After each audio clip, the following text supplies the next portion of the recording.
Hello friends, welcome back. This is Mehjabin. Today I am going to explain William Shakespeare's Sonnet 27. Weary with toil, I haste me to my bed. The poet Shakespeare, he addresses this sonnet to the fair youth and he says that weary with toil, weary means tired, with toil means hard work, I haste me to my bed. That means after a long days of hard work, after a long day of hard work, the poet hastily goes to his bed to take rest. The dear response for limbs with travel tired. And this is the dear response for my limbs. This is the rest which my limbs long for because I have traveled quite a lot or because I have worked very hard. But then begins a journey in my head. But as soon as I fall into bed, a different kind of journey begins in my head to work my mind. And my mind now gets tired, my mind starts working. To work my mind when body's work is expired.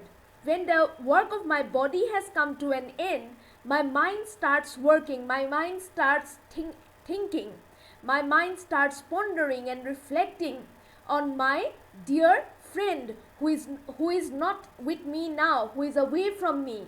For then my thoughts from where I abide and then my thoughts from where I live intend a jealous pilgrimage to thee. My thoughts are directed towards you, you who is not living with me, you who is far away, and keep my drooping eyelids open wide. And my eyelids, which are drooping actually because of my fatigue, because of tiredness, my eyelids, although my eyes are tired, but still they are kept awake because my mind is alert, my mind is awake, and it is constantly working, it is thinking about you, looking on darkness which the blind do see. And then in the darkness I start looking around just as the blind. For the blind also, the darkness, for the blind the darkness is something that they can see. For whether it is dark or whether it is light, for the blind people it doesn't make any difference. And similarly, the poet, he is resting in his darkness, in his dark environment, and he appears to see something in that darkness. Save that my soul's imaginary sight presents thy shadow to my sightless view. Now the poet says that save means accept my soul's imaginary sight. That means the imagined capacity of my soul to see. He imagines that his soul can see certain things, and that soul presents to him the image, thy shadow, that means your image, to my sightless view, my eyes which cannot see in the darkness.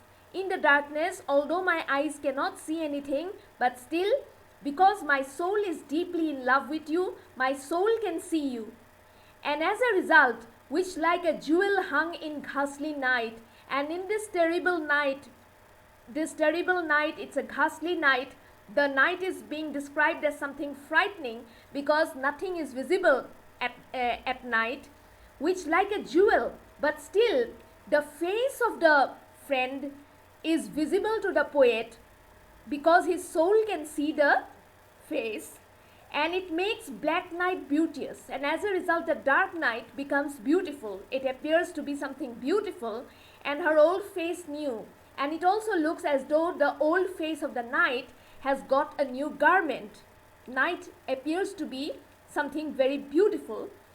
Lo thus by day my limbs, by night my mind, and as a result in this way, during the daytime my limbs and at night my mind, for thee, that means my mind and my limbs, they toil for you day and night.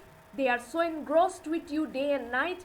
And for myself no quiet, for thee and for myself no quiet find. And in this situation, neither for you and not for myself do I find any peace? Do we find any quiet, any quietness? Because my mind is constantly in you, my life is a busy one, and not only that, I am also keeping you busy because my attention is constantly focused on you. With this, I come to the end. Bye.